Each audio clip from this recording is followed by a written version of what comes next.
pessoal, sejam bem-vindos a mais uma aula do nosso curso Conhecer o Espiritismo, aula de número 4.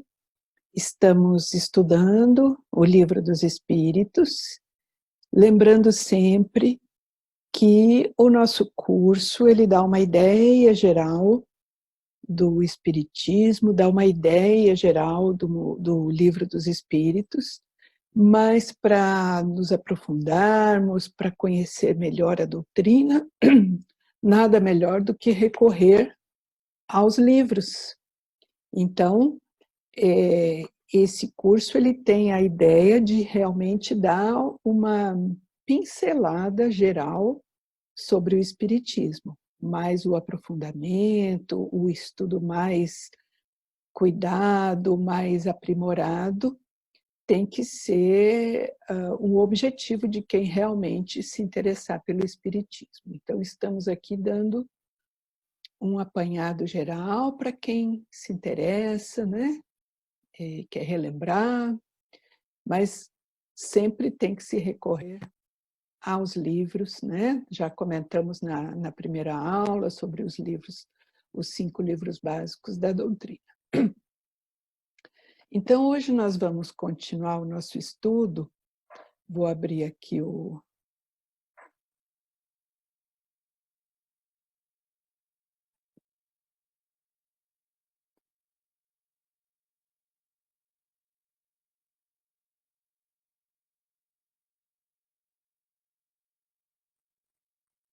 Então, estamos aqui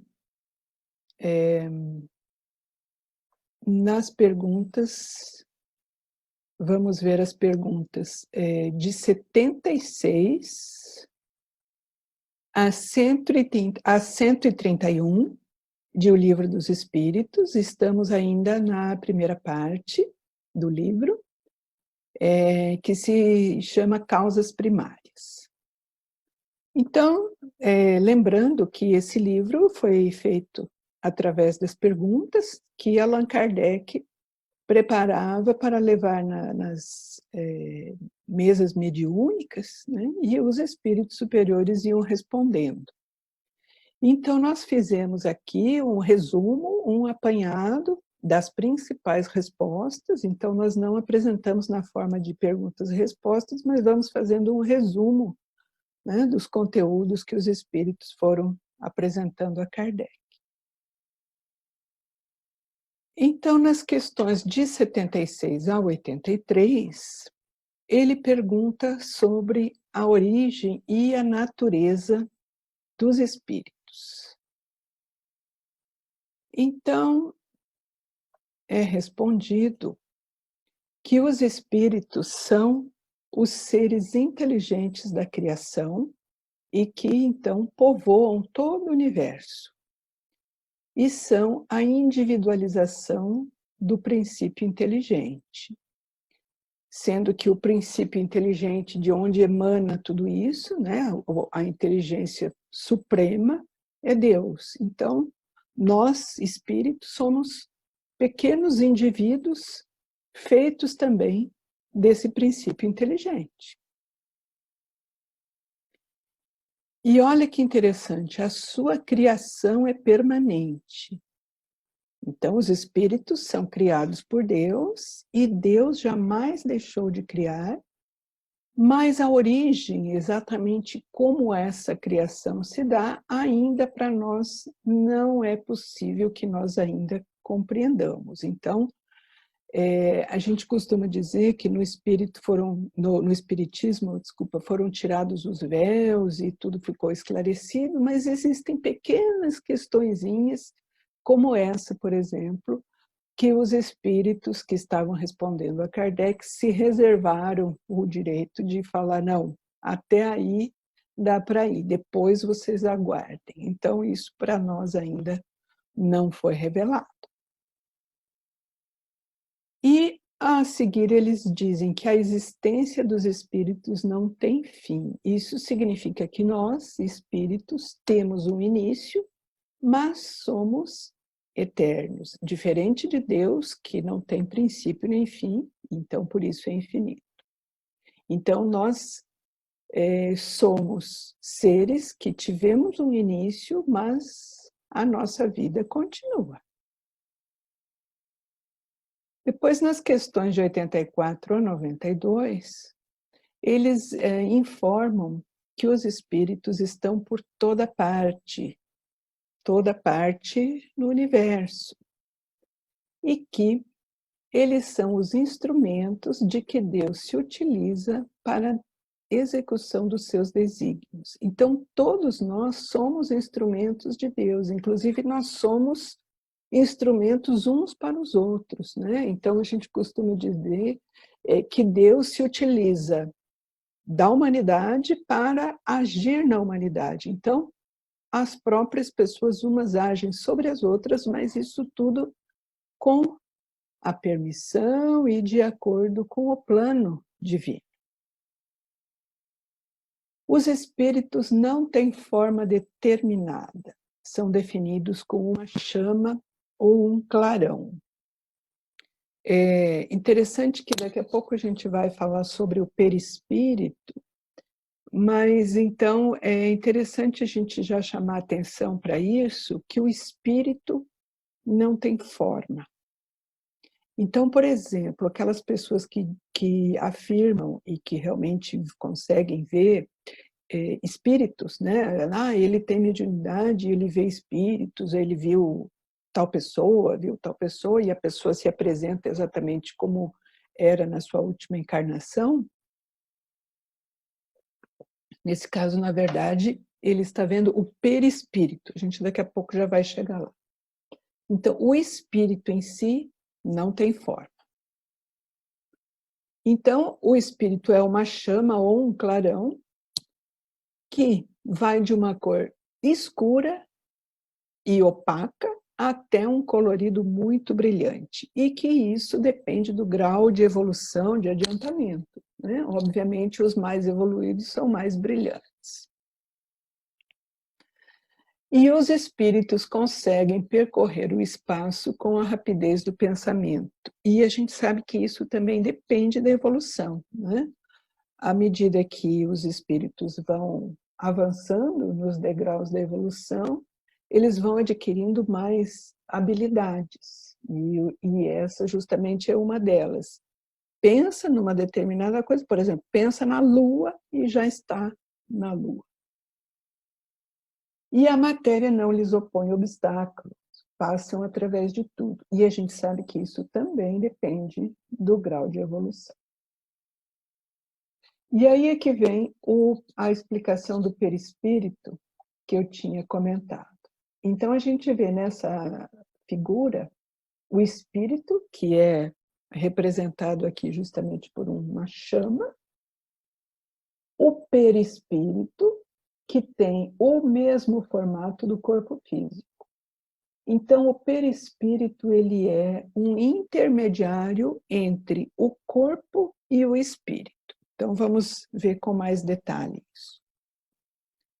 Ele é uma substância vaporosa que envolve o espírito.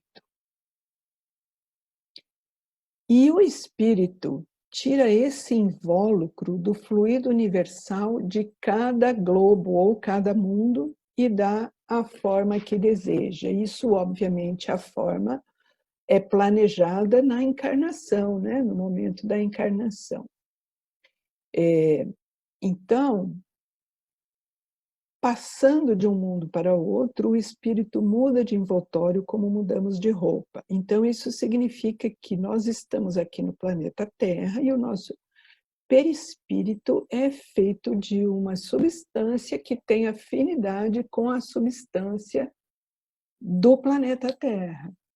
Se, ao desencarnarmos, nós formos habitar outro mundo ou outro planeta, o nosso perispírito vai ter uma afinidade, né, em termos materiais, com aquele planeta.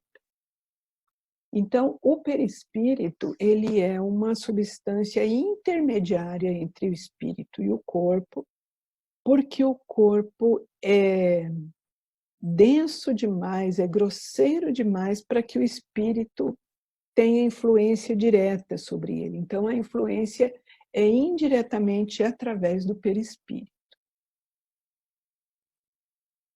E agora, falando justamente dessa questão da evolução dos espíritos, os espíritos pertencem a diferentes classes ou ordens de evolução.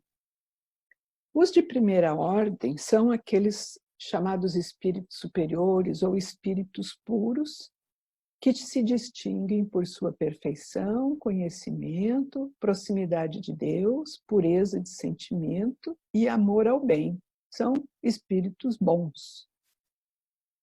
Os de segunda ordem são aqueles onde já existe o predomínio do bem e que o espírito predomina sobre a matéria, sentem o desejo do bem, mas não estão ainda completamente puros, nem completamente desmaterializados como aqueles da primeira ordem, que já se livraram da materialidade.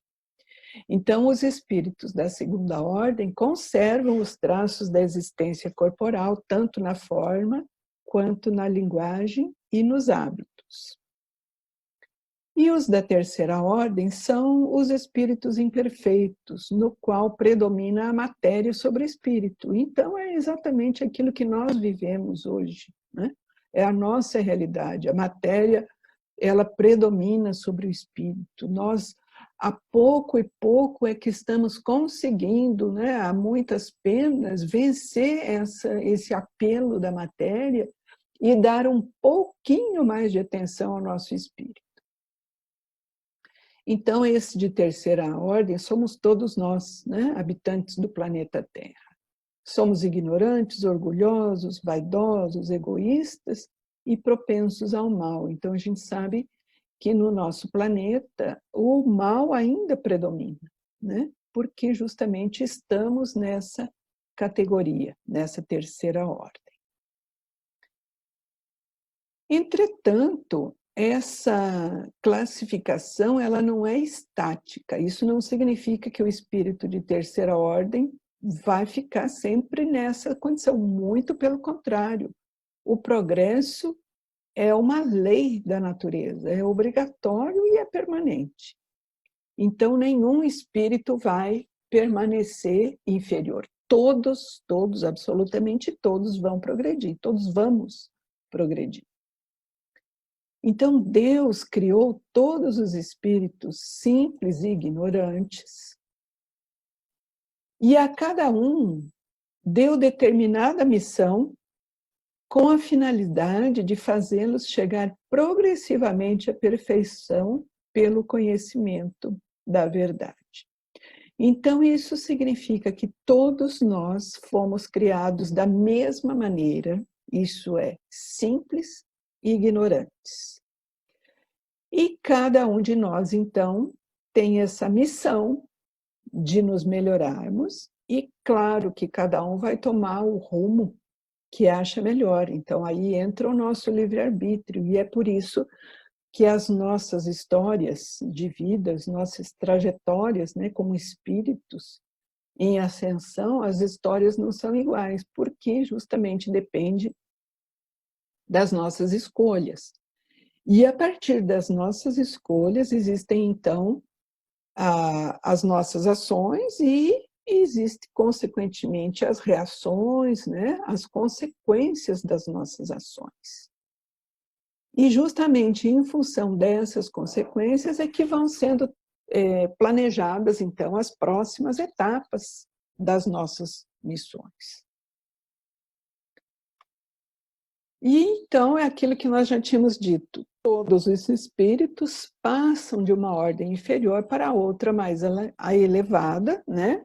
Progressivamente, isso não é aos pulos, isso não é de uma hora para outra, vencendo as provas que Deus lhes impõe. Então, todos nós temos aí uma longa trajetória ainda pela frente, até chegarmos naquela condição de espírito puro, né? Que uma hora vai acontecer. Mas, com certeza, muitas encarnações, muitas, numerosíssimas, encarnações vão se passar, e em cada uma delas, se a gente tiver êxito, nós vamos aprendendo alguma coisinha, né? Então, de coisinha em coisinha, nós vamos nos elevando. E eles continuam ainda informando, né, como nós já dissemos, que todos os espíritos se tornarão perfeitos, né? Não importa o quanto tenhamos errado, quantos crimes, né, foram cometidos, os crimes mais horríveis, tudo tem remédio, né? Isso é importante da gente ver na doutrina espírita, ao contrário de outras doutrinas religiosas, que dependendo da falta que a pessoa fez, existe uma condenação sem retorno, né? A pessoa é condenada, é uma pena eterna e não tem volta, né? Ela fica, de acordo com eles, para sempre naquela condição de penitente, né? Na doutrina espírita, não. Todos nós vamos nos melhorar, não importa o quanto isso demore, né? Tudo tem jeito, tudo se dá jeito, tudo dá para consertar. Então, isso é importante, porque no Espiritismo, a ideia de pecado é substituída pela ideia de responsabilidade. E a ideia de culpa é substituída pela ideia de consertar o erro, né? Então, isso é muito importante, isso é muito consolador também, por isso que se diz que a doutrina espírita é consoladora, porque ela nos informa que nós não somos julgados no famoso juízo final, vai para o inferno, vai para cá ou vai para lá. Não, tudo é possível consertar. Então, errou? Tudo bem, errou. Não devia ter errado, errou. Então, agora vamos resolver isso. Vamos consertar, vamos fazer o bem para quem nós tínhamos prejudicado. Vamos resolver, vamos pagar aquele erro cometido com o bem. É aquela frase de Pedro, né? O amor cobre 1.000.000 de pecados.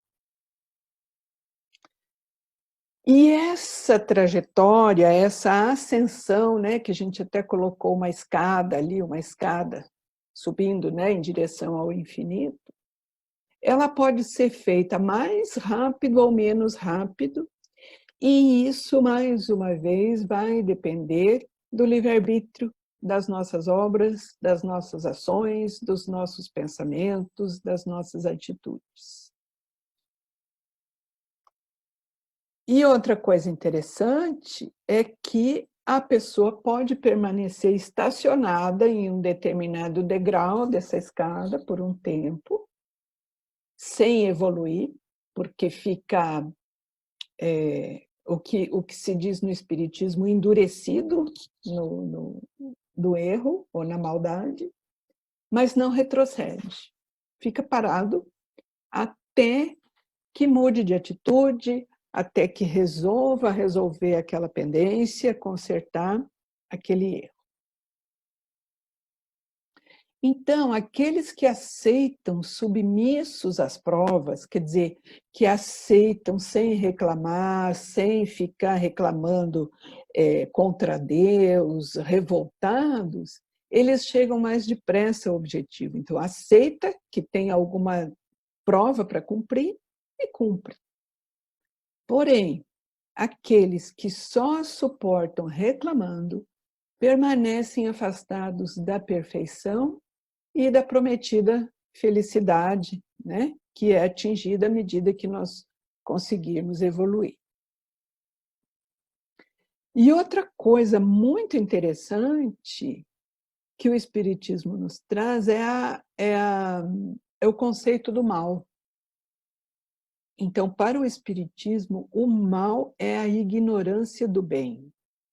Da mesma forma como o escuro é a ausência da luz.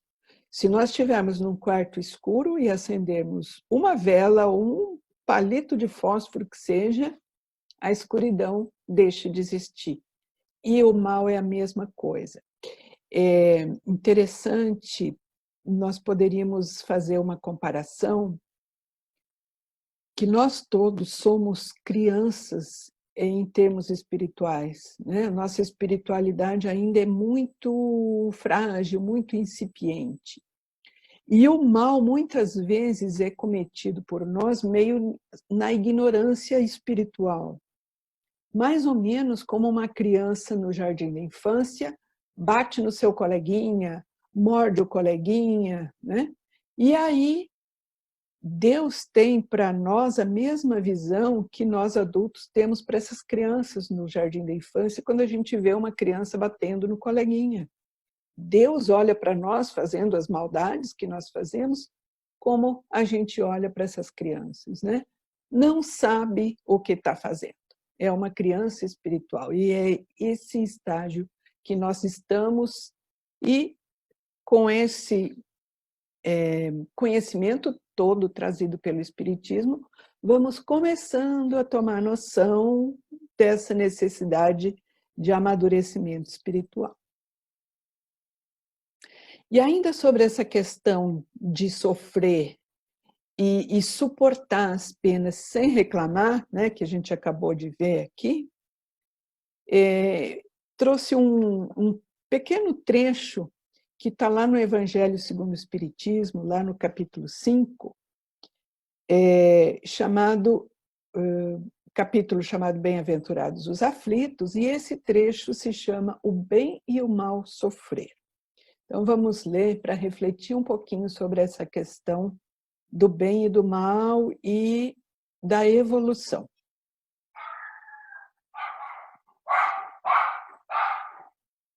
Todos os espíritos se tornarão perfeitos.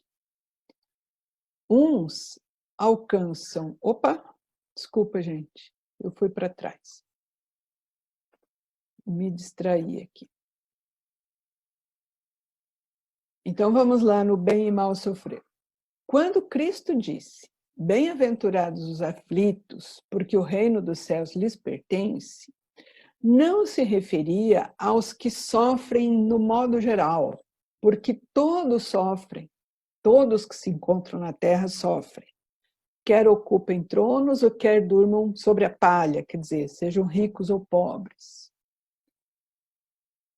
Então ele não se referiu a todos. Por quê? Porque poucos sofrem bem.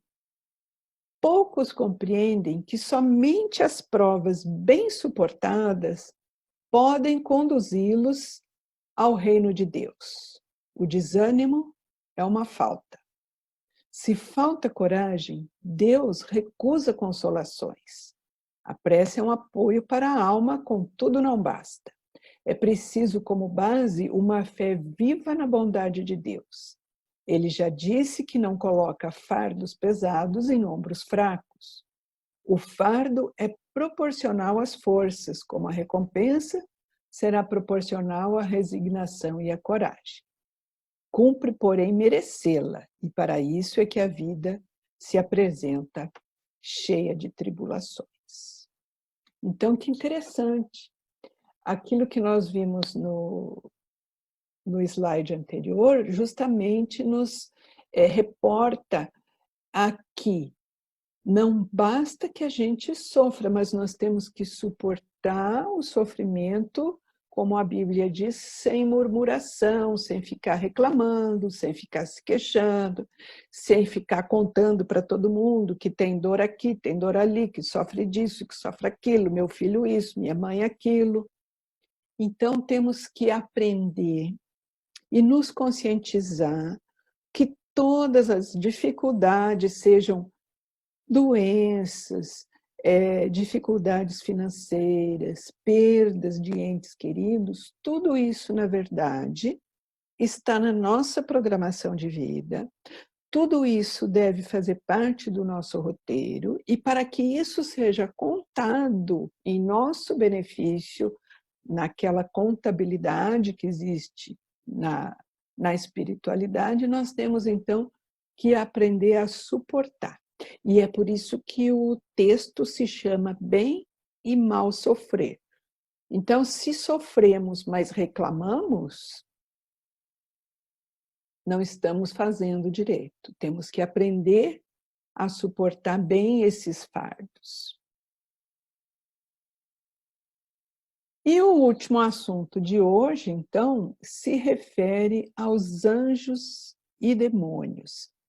Então, a doutrina espírita tem também um entendimento diferente sobre esse assunto. Digo diferente em relação às demais religiões. Por quê? Os espíritos explicam que os chamados anjos, arcanjos, serafins, né, como se conhece, não formam uma categoria especial de pessoas. Então, não foram pessoas criadas, separadas do restante da humanidade, né? Como se tivesse um tipo de selo especial. Não. Eles são espíritos puros, lembra daquela classificação que a gente acabou de falar? São espíritos puros que já atingiram o mais alto grau naquela escala de evolução. Mas eles não foram criados assim. Eles não foram criados perfeitos. Eles foram criados simples e ignorantes, como nós todos, mas evoluíram, como todos nós podemos fazer. E isso é realmente, voltando aqui nos anjos, é uma coisa lógica, porque não haveria sentido nenhum em Deus dar preferência a determinados seres em detrimento de outros. Se ele tivesse criado uma equipe de pessoas especiais, chamadas de anjos, isso não seria justo com os demais, né? Dadas as diferenças de condições. Então, todos fomos criados nas mesmas condições. E sobre os demônios, o Espiritismo também explica que se existissem os chamados demônios, eles também teriam sido criados por Deus, já que Deus criou tudo. Agora, pensando, porventura Deus seria justo e bom se tivesse criado determinados seres destinados a praticar eternamente o mal e permanecerem eternamente desgraçados?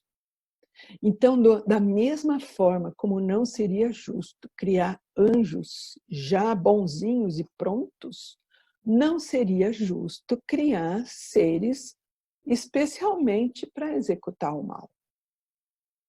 Então, na verdade, o que existe são pessoas, espíritos como nós, imperfeitos, ignorantes, que ainda ficam teimando e insistindo na prática do mal.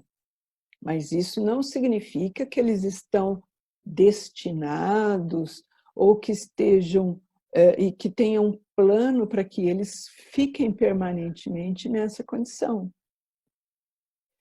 E eles se encontram nesse mundo em outros semelhantes. Então, quando as pessoas muitas vezes dizem, os espíritos que vêm incomodar as pessoas são demônios. Não, não são demônios. São pessoas, espíritos como nós. Porém, muitas vezes estão perdidos, estão assustados, estão procurando ajuda. Então, aquelas pessoas que têm mediunidade e que conseguem detectar, ou através da visão, ou através da audição, ou mesmo através de uma percepção um pouco mais sutil, elas não estão vendo demônios de forma nenhuma, estão vendo pessoas como nós, espíritos de pessoas imperfeitas, ignorantes, que muitas vezes estão perturbando a vida dos encarnados, a nossa vida, por ignorância, por estarem assustados, por estarem perdidos, porque a gente sabe que muitas vezes as pessoas desencarnam e elas estão tão ligadas na matéria, estão tão ligadas nos acontecimentos da vida material, naquilo que elas deixaram.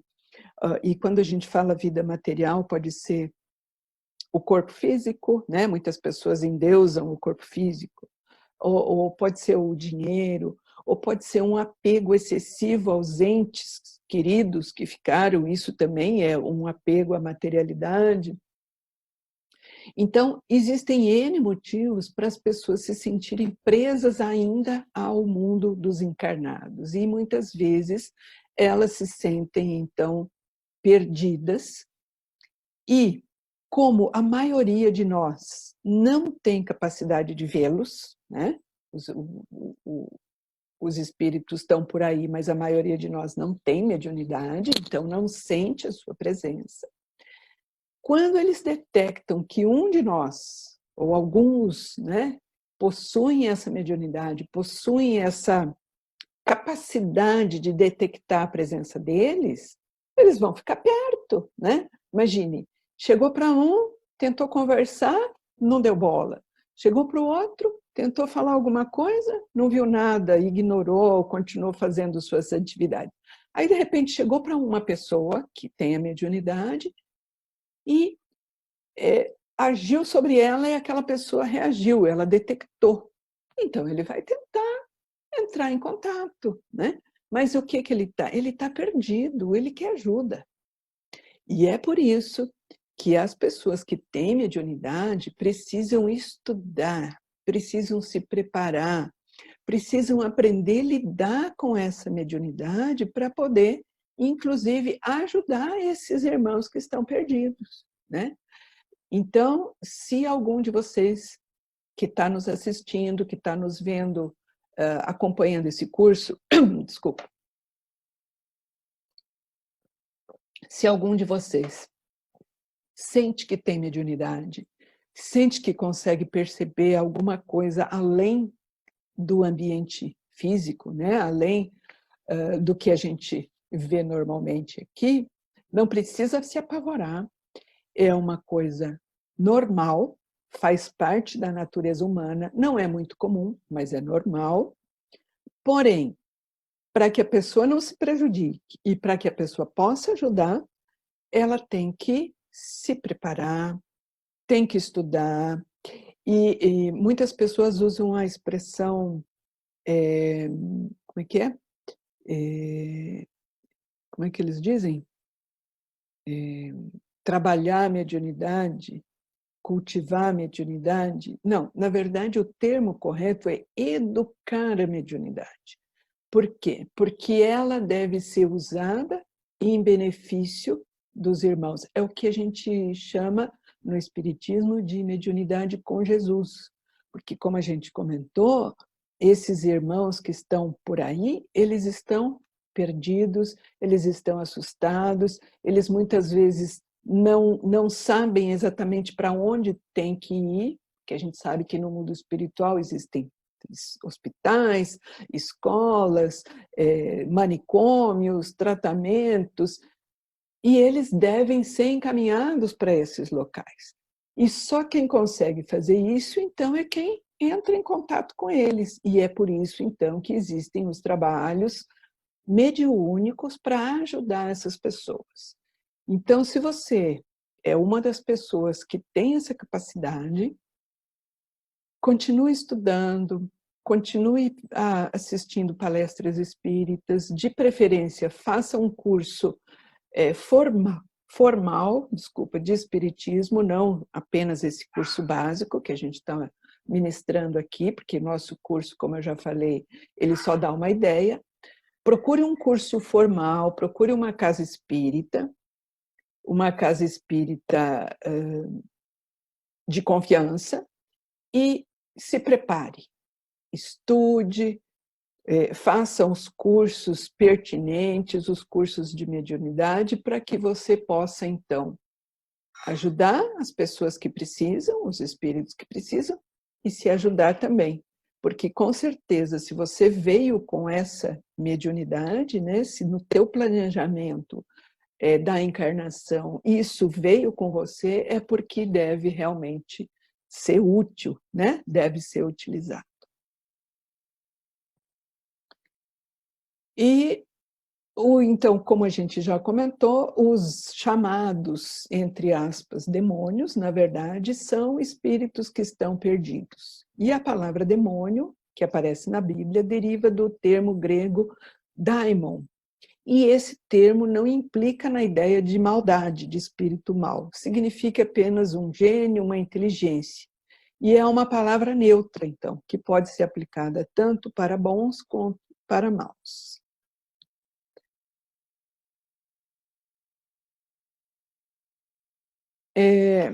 Então, eu espero que vocês tenham aproveitado mais essa oportunidade, mais essa aula de hoje. Vamos, se Deus quiser, continuar nesse novo formato, né, de aula. Parece que as pessoas têm acompanhado, acho que estamos conseguindo atingir o nosso objetivo, que é transmitir o Espiritismo ao maior número. Desculpa.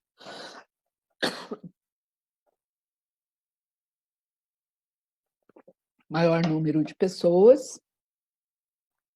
E essa, então, foi a nossa aula número 4.